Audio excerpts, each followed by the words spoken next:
Hello, Valentino. Oh, Petra, how are you?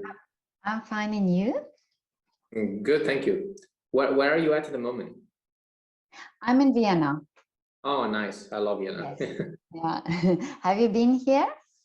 Yes, my ex-girlfriend was Austrian from Vienna, so I've been to Vienna many times. Oh, I see. Oh, wonderful. But you are in London now at the moment.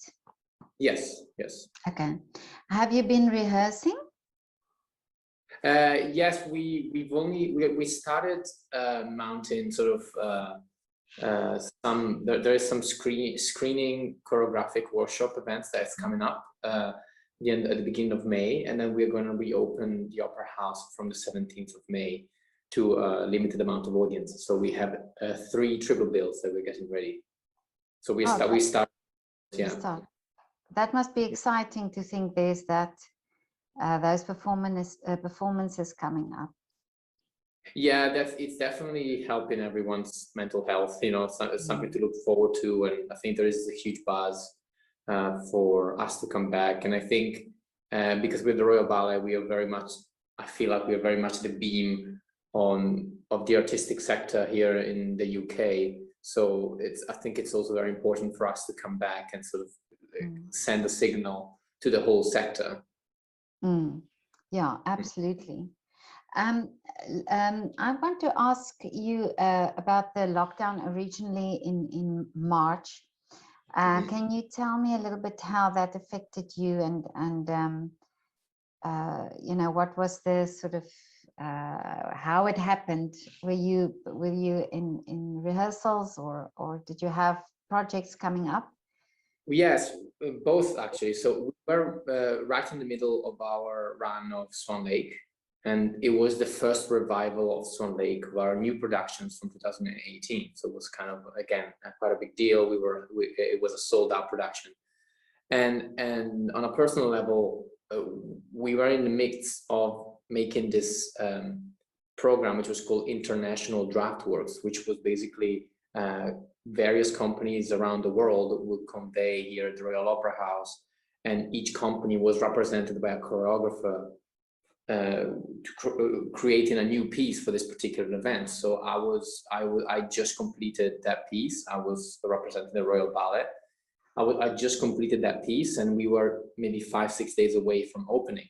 But obviously the situation was getting worse and worse, so more and more companies were pulling out of the event because, you know, people from Canada, from New York, from Russia, from Switzerland, so it was becoming more and more apparent that things were shutting down. So at that time, it wasn't really a surprise that it was happening. It was just, in my case, if it would have just happened a week later, at least I would have at least premiered that piece. Oh, yeah.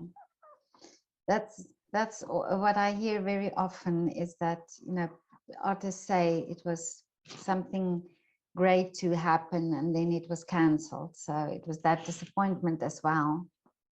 Yeah, I think most artists, we were all on the same boat as far as you know. Obviously, I think it has interrupted everyone's plans. That's for sure.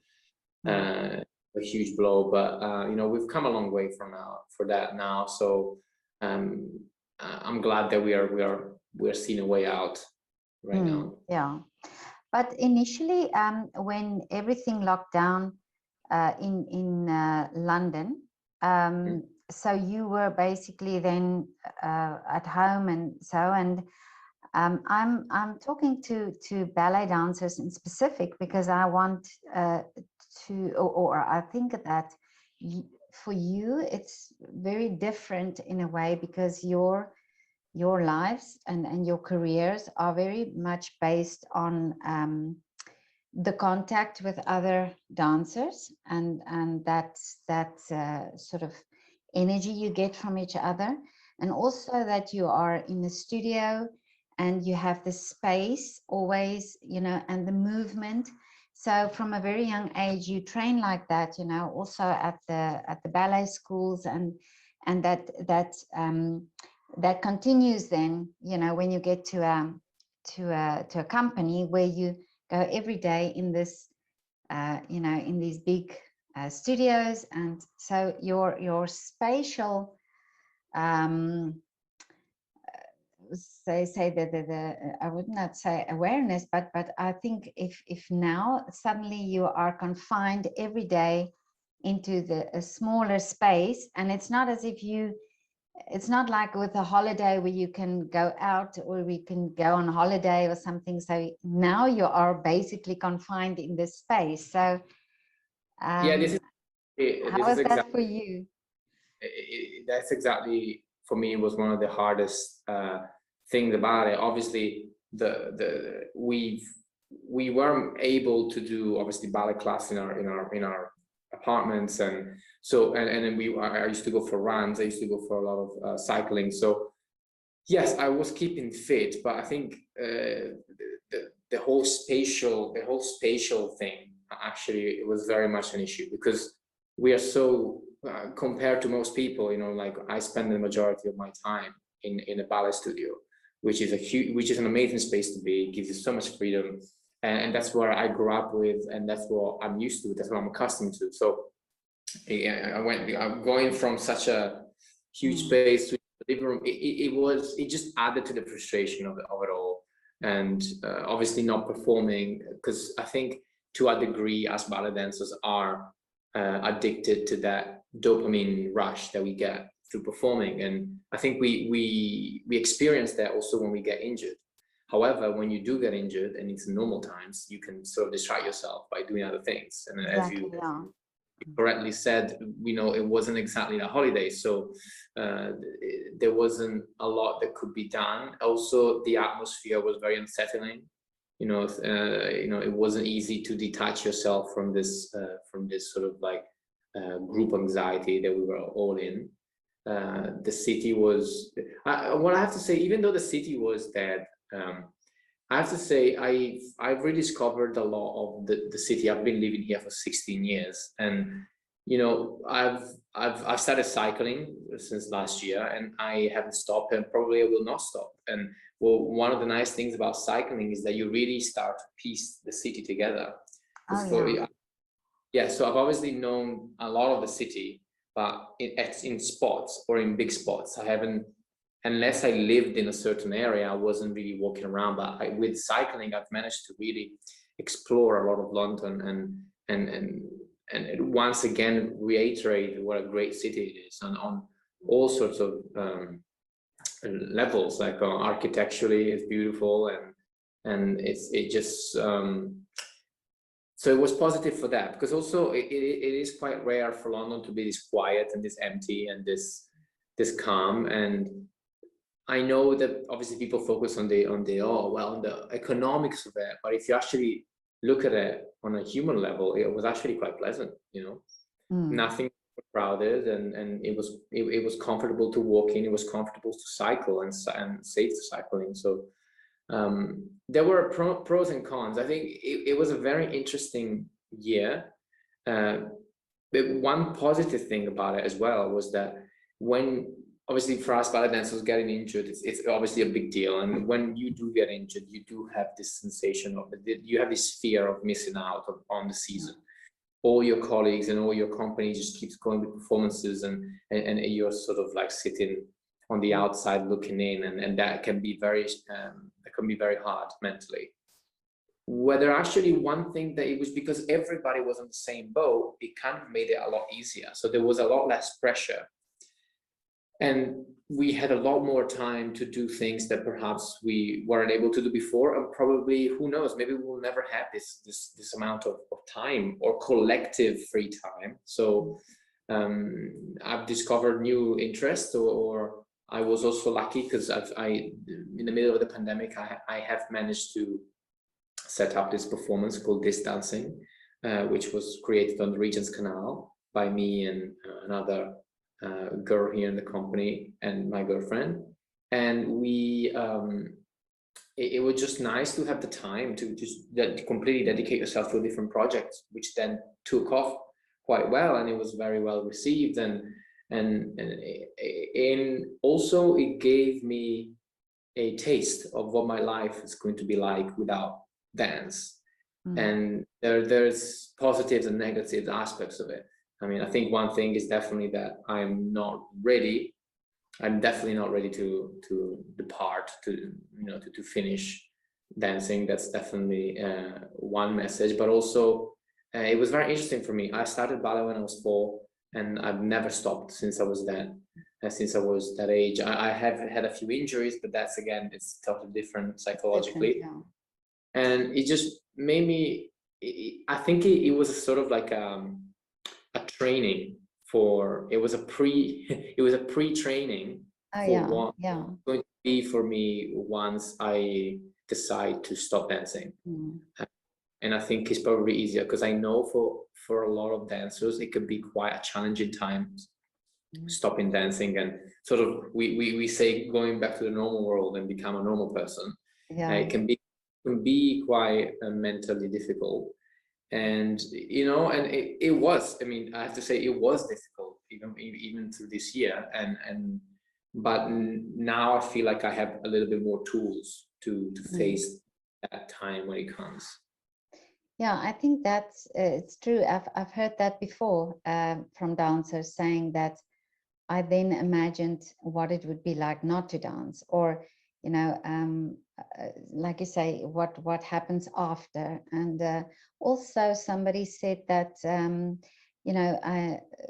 it's interesting that dancers are very much, you focus, like you say, the focus is always on that missing out, or that if you're not there, or if you're injured and you see. And the other thing is also the technique, the working on the technique and working on the body and doing all this work. And then suddenly when it stops, then it start thinking about the artistry. I don't know if you found that as well, that you stopped it for a moment and thought, but this is the art and this is what I want to do. And I am this dancer. Well, yeah, that I think we were forced into reflection, no matter whether you or not. And I think you could either fight it or just accept it was going to be a reflective time, and you probably were, we were probably all going through our lives and our life decisions and where we're at, and obviously ballet is the main focus of it. I've actually heard a lot of people that were delighted to have this experience. I actually heard some they've realized they're ready to quit it. Actually, I think everybody's had that reflection, that time for reflection, and each and one of us came up with a different outcome. As far as as I said before, I definitely realized that I wasn't ready to give it up. Also, I'm a choreographer, so for me, my idea is that I will never really leave this world. But personal level, I was more thinking, okay, I'm definitely not ready to stop dancing yet, and it definitely made me rethink a lot of things like that. But tell me about this project that you did. Yes, it was called Disdancing. It was called Distance Dancing. Basically, we put it together. Okay.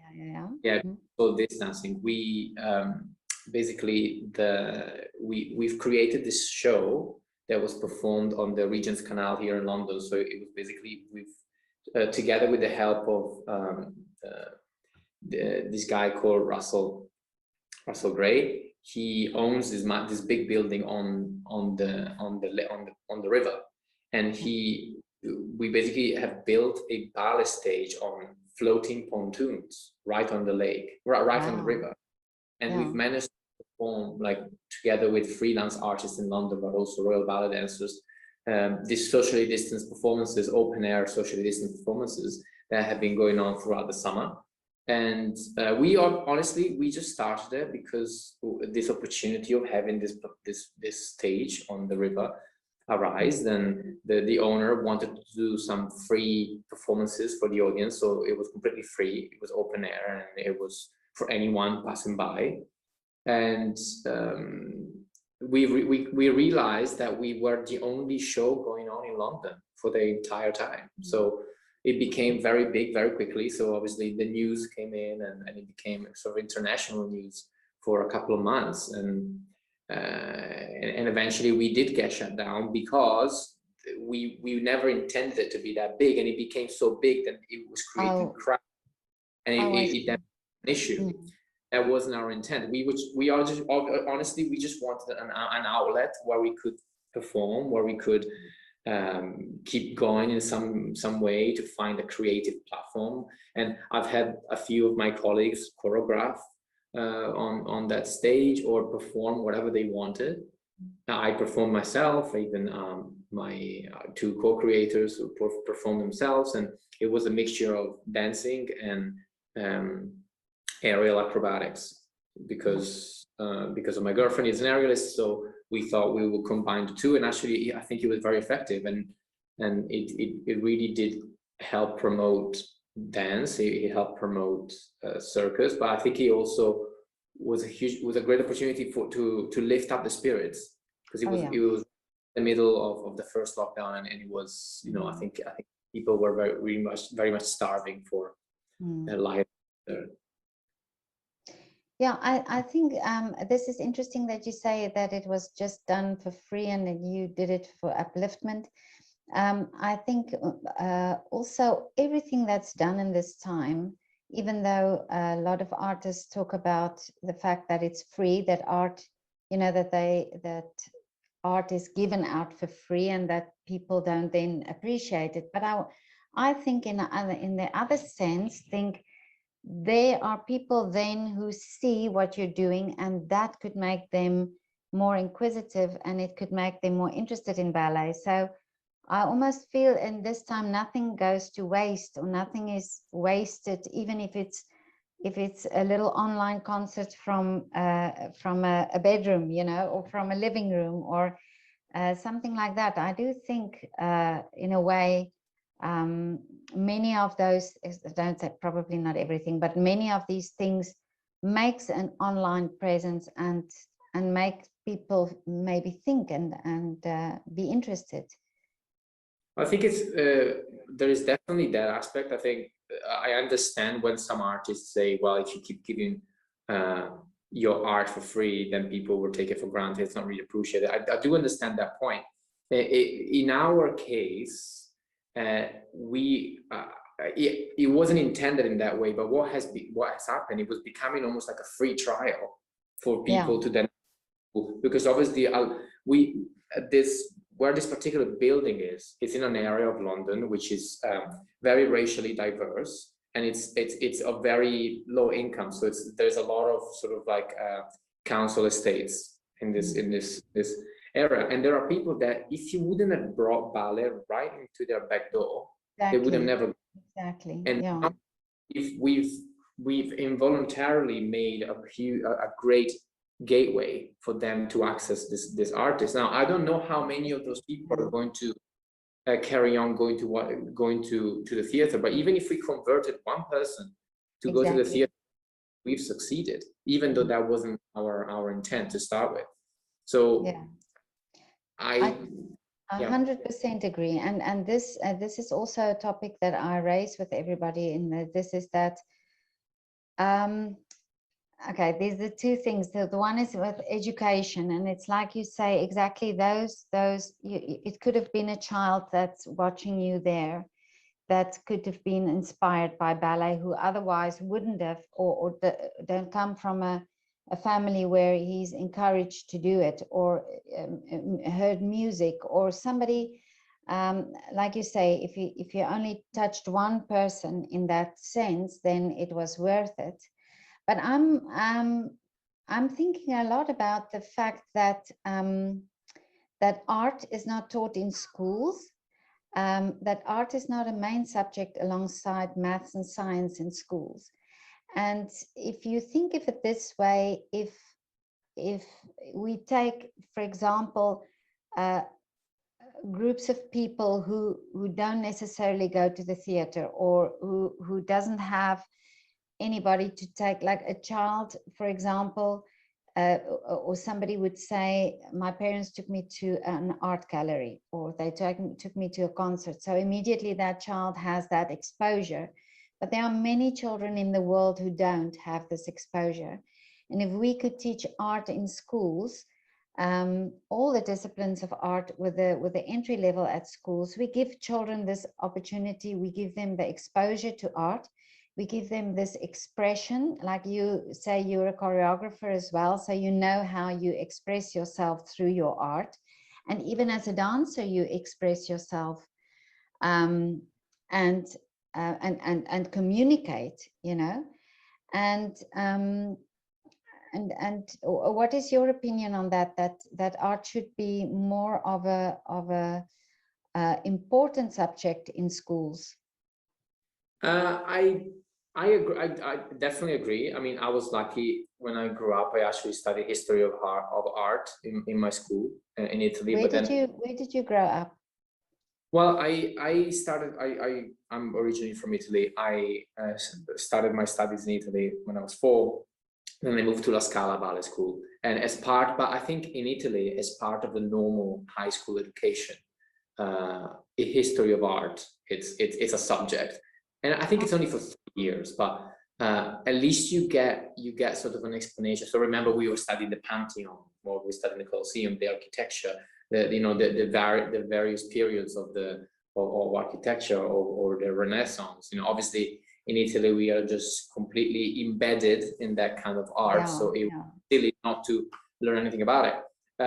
However, honestly, I don't know. I don't know if the school would be the best environment for kids to absorb art the way they should. So let me explain. So I would be more keen to say schools should organize events. So like say that they bring the kids once to the theater on a school. We actually have schools matinee here. There are plenty of educational programs that theaters, museums, various art centers in every city you can do in combination with the schools. This means that I don't necessarily think that students sitting in a room getting a teacher explain about art will get the most benefit out of the artist, out of learning art, rather than just go and see it in person. And I think that's why, I mean, in this theater, but in a lot of theaters in the world, there are all these sort of like school performances where like you get this like avalanche of kids that together as a group of kids are there to watch outside of their classroom, organized by the school, but outside of their classroom. And then maybe once they experience that, they can bring it back to the classroom and analyze it, discuss it, and study it. So definitely there should be an involvement, but not necessarily, okay, well, let's just study art sitting in the classroom while watching the teacher telling us. I don't know if that's the best way. I think that a more interactive way, especially today with all the new technologies. I'm actually I'm also working for virtual reality projects and how to create immersive theater. I think that's kind of the way forward. If we really want to get people inspired, is trying to squeeze our subjects within those environments. It will get young people a lot quicker and a lot more intensely than actually in a classroom. Yeah, no, I mean it that way, that, you know, but that it is, you know, that the schools don't do it as once a month, or, you know, these activities that they do as a side, you know, as 3 times a year we visit the theater, but that then children get this idea of art, or going to the theater as an entertainment, and as, you know, and of course it is part of it is entertainment, but but like you say, being interactive in that way, also playing instruments, not just academically, but really experience art, you know, children to have the ability to use movement to express themselves, and to get the opportunity to experience dancing. So this is the idea that I have, that we don't see movement. There's this Dr. Lovat, He's there in London. I think he teaches at the Royal Ballet School as well. He actually studied this idea of movement and how it affects the brain. And I think especially with dancing, you know, I think there are, nobody has to become a ballet dancer, but as you know, with yourself or being a choreographer, movement, actually the body is capable of so many ways of communicating and through movement as well. So if we can, my idea is that I think we should give children this opportunity, you know. No, for sure, I agree, definitely agree, especially these days where there are so many different ways to distract yourself. Exactly. And there are so many into how to spend your time. We need to really be active into make new generation to make it accessible for new generation to interact with this form of arts, because otherwise they're just destined to be, as you said, like, so they would start to be sidelined and exactly. They would just for entertainment. So I definitely agree with that. I've spoken to a composer once, and he said that he went actually to a school and did little composing lessons with children. It was 3 days, was like a little workshop over 3 days. And he said he was amazed to see what these children came up with, and without music education, without any background, just by what he taught them. So I'm thinking it would be very interesting to see it also in a choreographic sense, you know what I mean? If somebody could take a few children and see what do they come up with. I mean, we by teaching them expression through movement. Yeah. Here at the Royal Ballet School, actually, we do have a choreographic program that does exactly that. So it gives kids tools to create their own material. Very basic stuff, obviously. Yeah. But use them to choreography. And actually, this is one of the reasons why I started choreographing, for example, or many people here start choreographing very early, because there are this gradual introductions onto creative movement very early on. And that's, for example, it's something that in many parts of, well, actually, in majority of the world, actually, people believe that choreography is something that you should take up when you finish dancing. And I actually far too late. I think choreography is very much a calling. You need to have you have it as an intuition, and that intuition can be discovered very early on. So there has to be a program to start them very young. Very simple tools, that very sort of fun tools that can be disguised as games, but behind there is a movement creation education, and also that will slowly give people confidence that they can do it, because that's it's to ignite that spark and keep it alive, that it's important. And I think some people might be very talented in it, but they just don't know it because nothing has ignited that spark. So exactly. I definitely agree, and I think it's something that we should be considered everywhere. Yeah. But listen, how did you start in ballet? You said you started at the age of 4. Yeah, I started at the age of 4 simply because I couldn't start at the age of 3. So because I was... Oh, okay.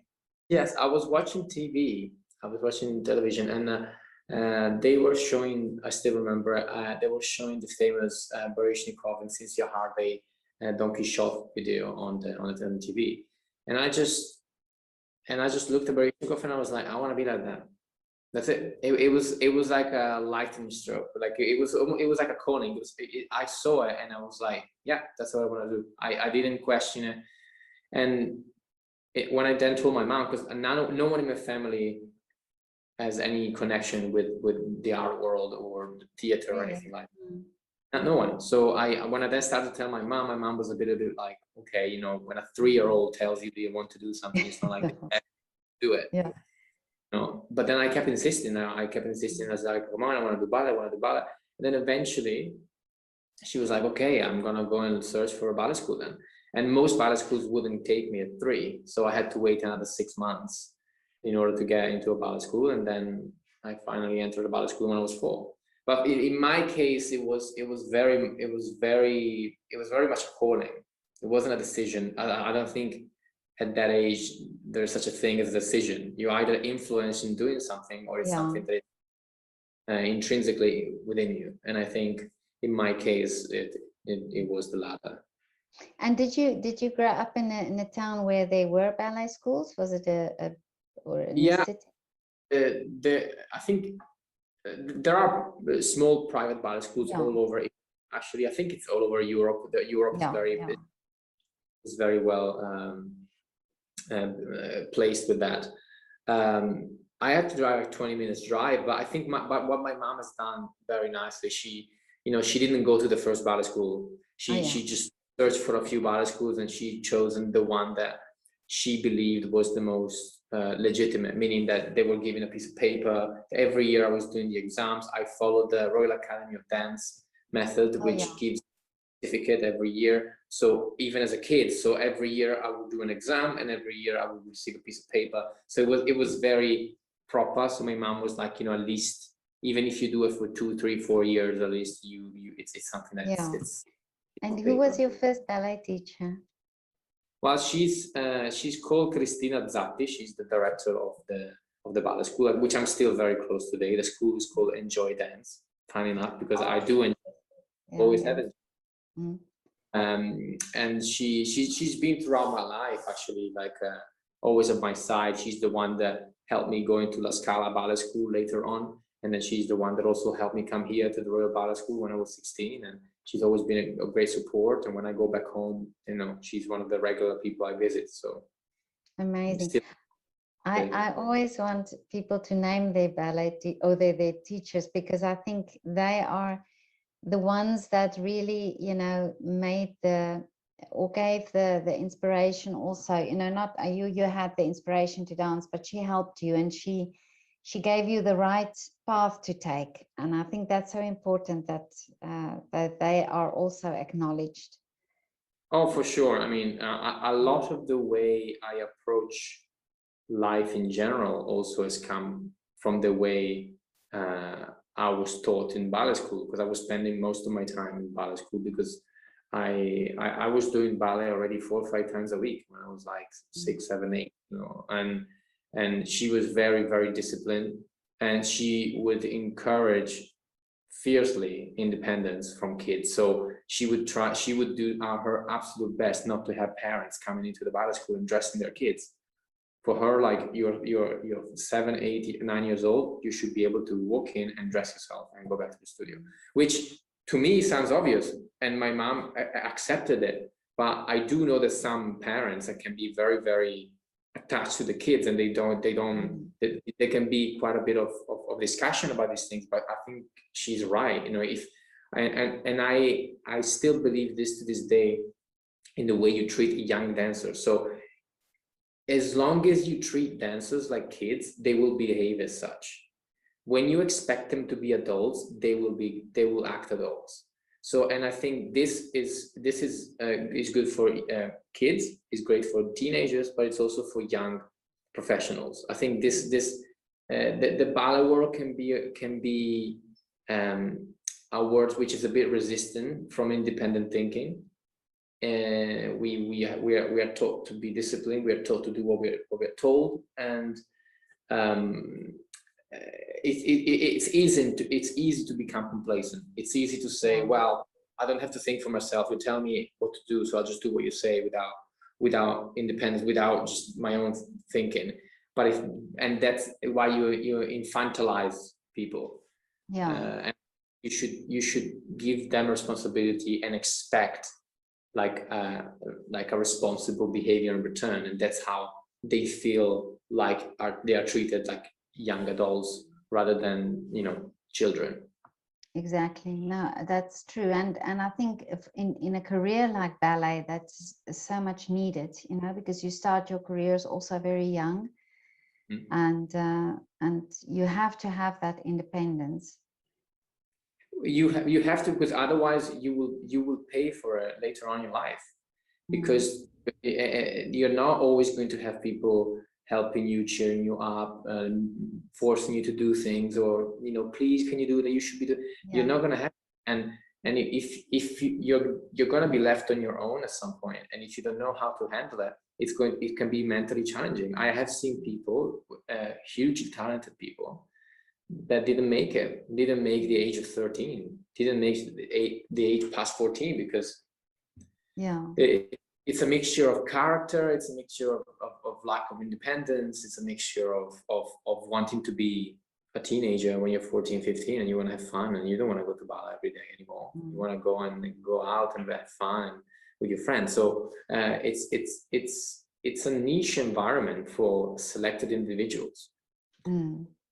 How it is. And yeah, no, that's totally true. And I mean, I think also this is big, and you also have a short career in the sense, as a dancer. I mean, what is the age, what is the highest age you have in the Royal Ballet at the moment? I mean, it depends. I think ladies tend to last a little bit longer than guys before, for many different reasons. I think it also depends on what stage you are in your career. So say, obviously, principal dancers tend to last longer because it's probably worth it for them to stay longer.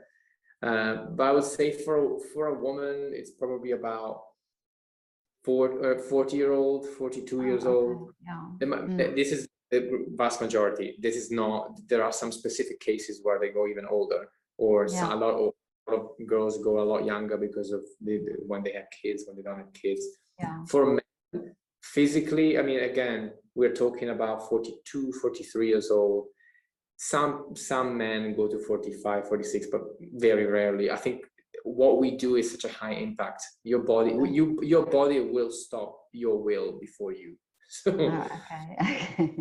it all depends on everybody's career path. It gets to a point where it's very painful. It requires a lot of discipline, and it requires a lot of body maintenance, which takes a lot of time. It's up to you. Like say you are 37 and maybe your career plateaus, meaning that for the next 3 or 4 or 5 years you will be dancing the same things. Then it's a conversation you need to have to yourself. Do you just want to keep doing it until you can't walk anymore, or you just want to walk away with a sort of like with a positive idea what you've just left, and just leaving the career in a bitter state? These things are very interesting to hear, and I think this is also one of the points that I raise with everybody, and that is that we don't know that much about artists. We read biographies and things like that, but on average, I think also I found it that I know a little bit about the ballet world, but I didn't know anything about the music world. And by meeting these artists in their windows that I photographed in their windows, I got a bit of an insight about on how long they study and what their lives are like, and the sacrifices they make. And I wonder also, we talk about this now, and this is an opportunity to talk about it, but I somehow think the ballet, in ballet, there's a lot of misconceptions, and I think it comes from probably movies, that has been made that's not that accurate, and we sometimes read things in the paper and it sounds brutal, if like children in the ballet school, and somebody would write an article and it sounds very negative. Yet there is a wonderful world in ballet, a wonderful world in dance, and very, also the injuries, that's a factor. But don't you think it's also good that artists start talking about these things, that start talking about, yes, I had an injury, but all the positives that came out of it, or this is my life as a dancer, and yes, there are difficulties and certain sacrifices I make, but this is also these positive things, so that people don't just visit the ballet and see you dance and it looks so effortlessly, you know, and it looks as though you just born like that, but yet you had this, like you say, you know, from a young age you had the training and you had all these things that you went through. And because we also hear many things about, you know, how many competitions somebody won, or how easy it got, you know, they got this part, or, but there are, for every artist, difficulties, and for every artist there are obstacles to overcome. And this could be very inspirational for people, you know, for average people, for non-artists, to hear these stories, you know, how you overcome things, because I think artists have such a wonderful way of dealing with setbacks, and with you know, your minds just work differently, I think, because of all these things you overcome. So don't you think it's also a good thing when artists open up a little bit more? I'm not saying on a personal level, but I'm saying like these things, you know, like really positive encouragement stories. Oh, for sure. I mean, I think is the reason why what transpires in the narrative to the masses about dance, it's usually the old and beaten cliches, because those are the things that sound entertaining. So one, no, it's so, but it's the same thing as like reality show. When you see a reality show, you don't see a normal life. You need to see a slightly dramatized, over dramatic version of the life, because otherwise you don't have a show. So when they have to write about ballet, and they have to write, you know, if you actually write it as it is, it's first of all, it's wonderful. It gives you great satisfaction. So it's about being able to, yes, sacrifice a lot, yeah, work a lot, yeah, overcome many obstacles, but the rewards for that are priceless, like, and they're totally worth it. And this is the reason why we do it. Otherwise, most people wouldn't do it. If it was if it was that terrible, wouldn't do it. That, so obviously there is definitely, there should be a narrative about the positive effects, positive aspects of dance, for sure. But I think the reasons why that doesn't transpire, because usually, just like in the news, positive stories don't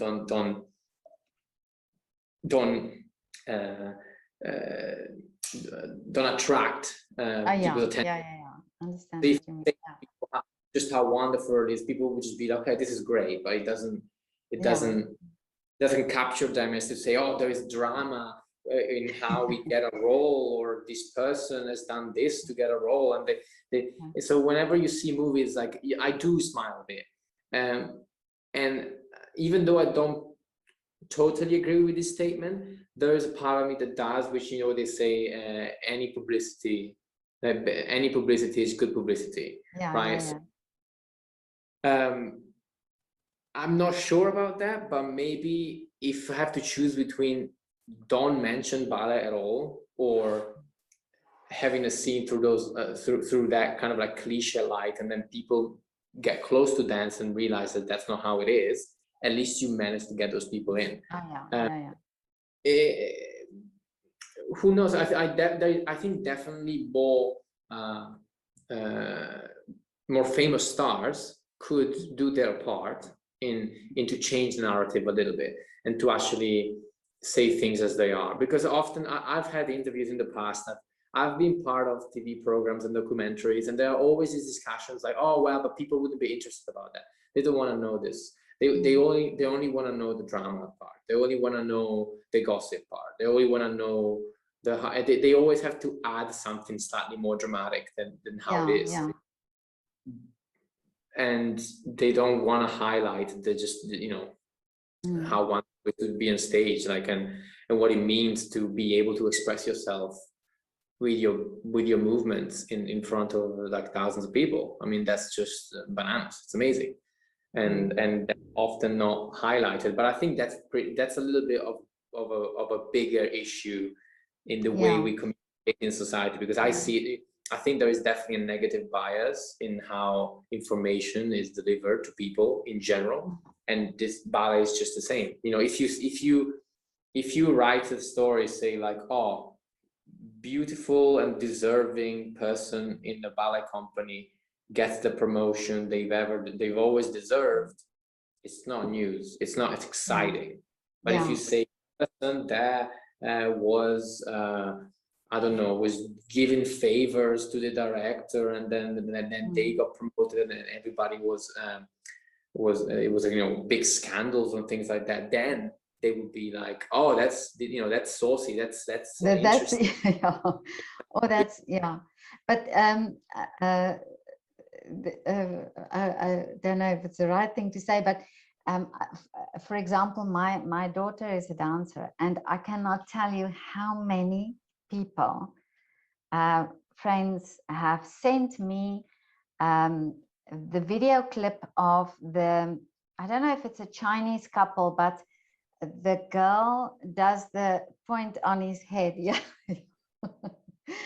and then I think isn't it so strange that that's people's, immediately when you say something about ballet, that is that type of thing that people think is dancing, yet there are so many wonderful, beautiful pieces of ballet and dance, you know, that is created, and that seems to be the things that people It's share. difficult because people think about that because they've seen that through social media on YouTube. Yeah. And the only way to make ballet interesting in those settings is to do things that are impressive quickly. So, you know, you put a clip up of any ballet and you have 30 seconds clip. No one is going to appreciate the craftsmanship of a beautiful pas de deux in 30. So what they're gonna do? They just spin like spinning wheels on it, or they do some very acrobatic movements that are very obviously impressive. So it has to look impressive straight away. But ballet is more than that. It's deeper than that. It's craftsmanship, and it's just fireworks. It's also fireworks. It can be, but that side of things is the ones that is portrayed to people. So it's only I hear a lot of people get annoyed. For example, well, I cannot tell you how many times I've been asked, like, "Also, do you wear point shoes?" Oh yeah.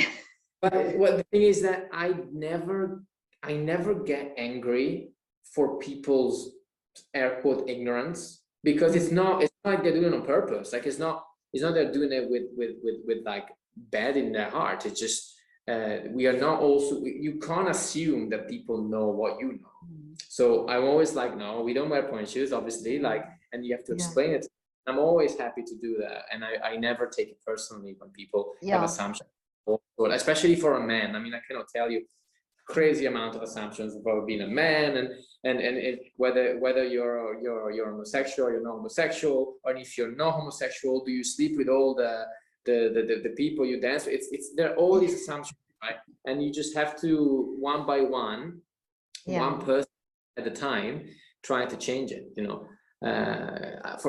For example, I don't know, for example, this interview in itself, it's quite insightful, say. I don't know how this interview would be able to be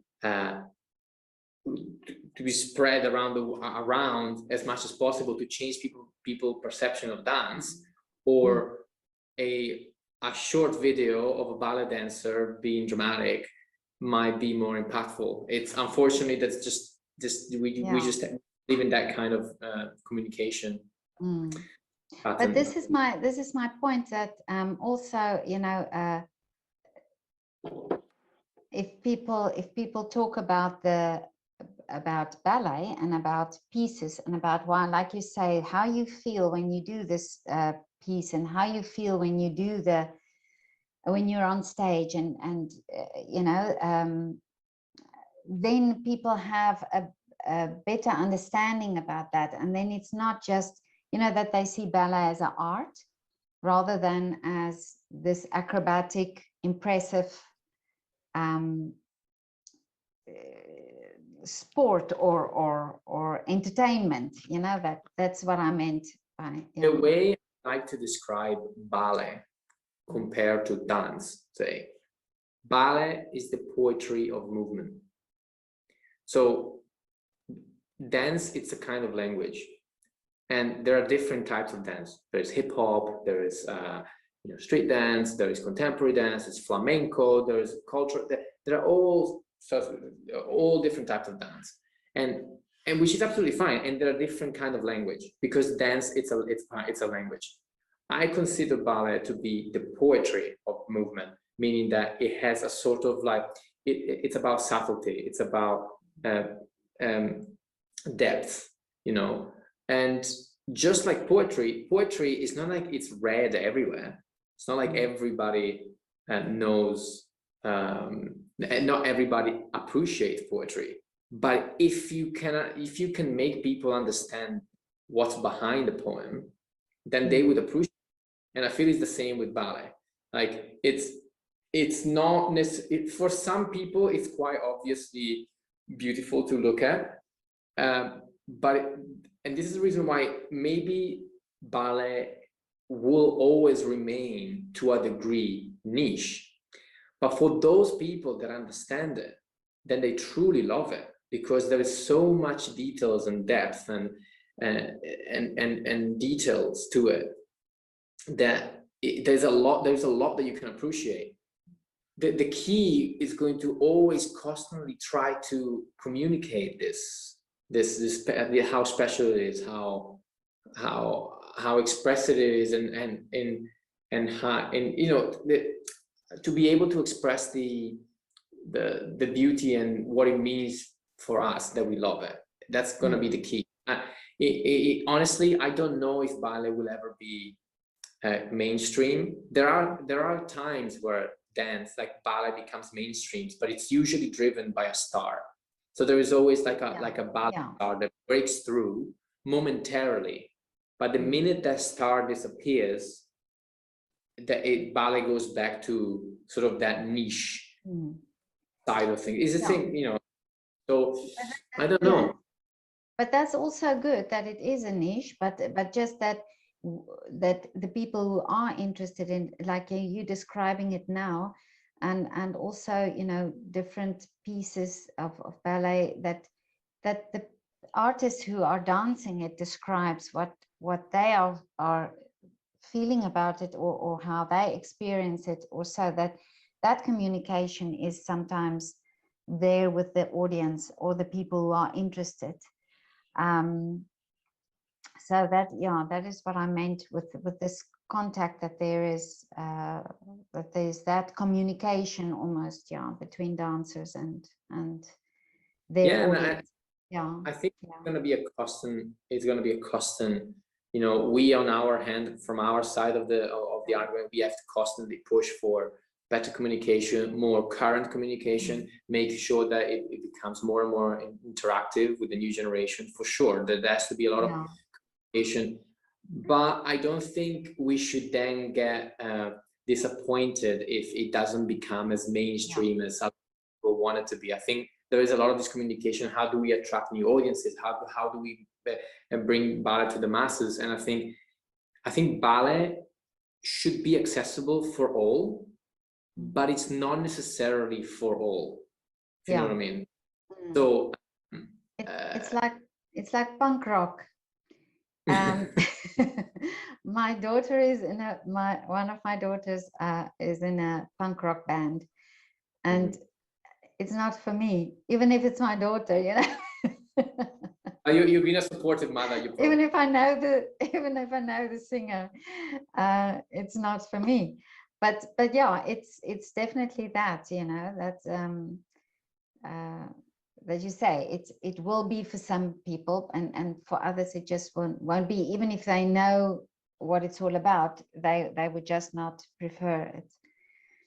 So, but I said that, you know, there could be an in-between. So it doesn't mean that you have to be either a diehard ballet lover or don't care, or there could be a thing. Because for example, one thing that I noticed that was very interesting, it's not necessarily about ballet, but it's about theater. So for example, us in the Royal Opera House, it's what I've understood from the way people buy tickets, that a lot of it is not necessarily people coming for the performance, but it's for the experience. Oh yeah. We're having a night at the theater. We dress up, we go to the restaurant, we have a glass of champagne, we come to the Royal Opera House, then we have the performance. It's almost like the performance is the second part of it. And there is definitely that element of it, and there is nothing wrong with that either, because it could be that you go 3 or 4 times a year maybe to the theater, and that's okay, you know. So I don't want to be so defeatist or negative and say that ballet will never be mainstream. I just think there are going to be levels of ballet aficionados, and we have to constantly keep working towards bringing people in, making them understand how wonderful it is, and see how we can bring the art form forward. Yeah, no, definitely. But listen, Valentino, you've already said that you did some cycling over a lockdown period and some running. But was there something else you did that you normally don't have time for? Did you start cooking as well, or baking sourdough bread? I've cooked a hell of a lot more, for sure. Is it okay? Yeah. Yes, because I never really have time or energy. And honestly, London, I think the central London where I live is the mostly dense food court in Europe. It means that you can eat for any price in the next 300 meters. So between the theater and home, I would have so many options that the last thing I want to do is to get home and cook. So most of the time I don't. So there, I've started cooking a lot. I've started reading a lot more. And then because sometimes it's not necessarily that one doesn't have the time, but maybe I get home and I'm completely drained. I would have done 6-7 hours in the opera in the studio. There is no chance I'm going to read. There's no chance I'm going to, you know, I would want to be that are very like low maintenance. So I've done a lot more reading. I've done a lot more kind of like exploring, and I've managed to, you know, with a group of friends also to you know, go away. And I think what's important is not necessarily what I've been able to do or not do on an objective level, but the mentality behind it. Oh yeah, This was the first time ever, probably, that I've been on a holiday, because in January I've managed to it was basically for a job, but it's because my girlfriend is from Panama, is originally from Panama. So I went to Panama to go on holiday, and I did like a small job there.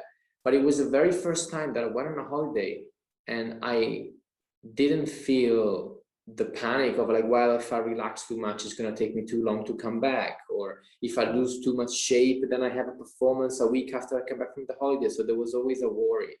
But actually to be able to have a holiday and truly psychologically enjoy it, or even we went away with a few friends from the company for a weekend, say, or for a week, we went for a week, and just the thought of like, oh, you know, we don't have a performance when we come back. I don't have to stress about how much I'm relaxing, or how much I'm eating, or how much I'm drinking, all these things. So on a psychological level, to a degree, it was quite liberating.